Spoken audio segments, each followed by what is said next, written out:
the air, it's a sprawling city, a checkerboard of streets and parks, of buildings and houses. While on the ground, it's a different picture, including meandering streams and quiet lanes, where children walk and play and peek out of curious places.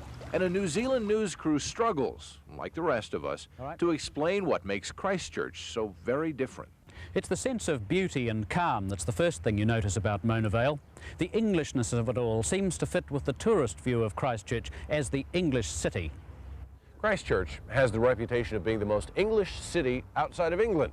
People here seem to be quite proud of that legacy. You can see it in their architecture and many of their customs. And unfortunately today you can also see that reputation in the English-style rain.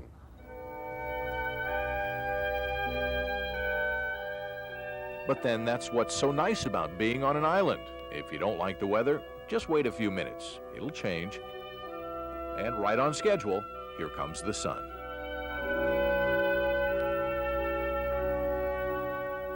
Not that everyone cares or paddles for shelter at the first raindrop, but then who wants to go punting in an English-style rain? When you're punting or poling, it's better to have the water under you than all over you. And the River Avon in Christchurch couldn't be more beautiful than under a sparkling winter sun.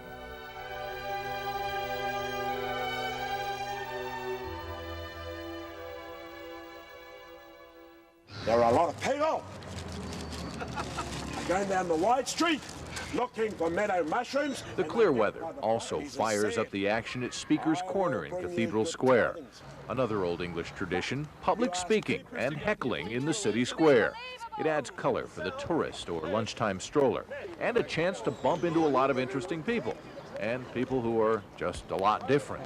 Excuse me, sir, there's a bird on your head. Oh, yeah, you gotta have something on your head. Well, it seems to make the birds happy, and if you look around, it's not really all that unusual. Maybe just another wee bit of tradition. And tradition is strong, especially in Christchurch, where you sometimes feel the page has been turned on you and you're suddenly in a story about England instead of New Zealand. Everyone seems to look the part, and they seem to play the same games. But what I like best about it all, about being in England, down under all of a sudden, is here, when they're getting ready for high tea. And what are these? Dimishire scones. Scones, thank you. It's called the Sign of the Takehe, an old Tudor-style building now used as a tea room. Their tradition is obvious. The view from the windows and the grounds absolutely marvelous. But it's not so much what you see as what you get.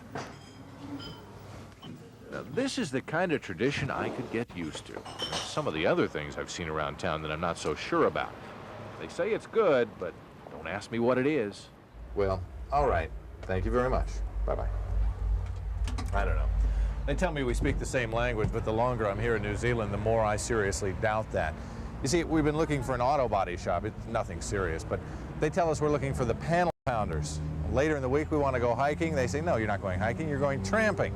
For a headache, we wanted to go to the drugstore. Well, we had to go to the chemist. And there are a few other things that make me wonder if we're really all speaking the same language. Bottle shop for liquor store was pretty simple to figure out, but some of the others were simply mystifying. No boots either. For future reference, Jandals are the same as flip-flops or thongs. Plunket rooms are health clinics for children. And as for body shops, Can you tell me where we'd find a body shop? A body shop? You know, for the car, or Panel beaters, you mean? panel beaters? Yeah. What's that? okay, so a little got lost in the translation. Anyway, about the time we got it all straightened out, we were busy asking about tailwinds and airspeeds. It was time for one of our hosts, Air New Zealand, to take us back home. We were back in the air again, looking down on the other land down under. Time to relax and dream about all that we've seen. We've got a lot to tell them back home.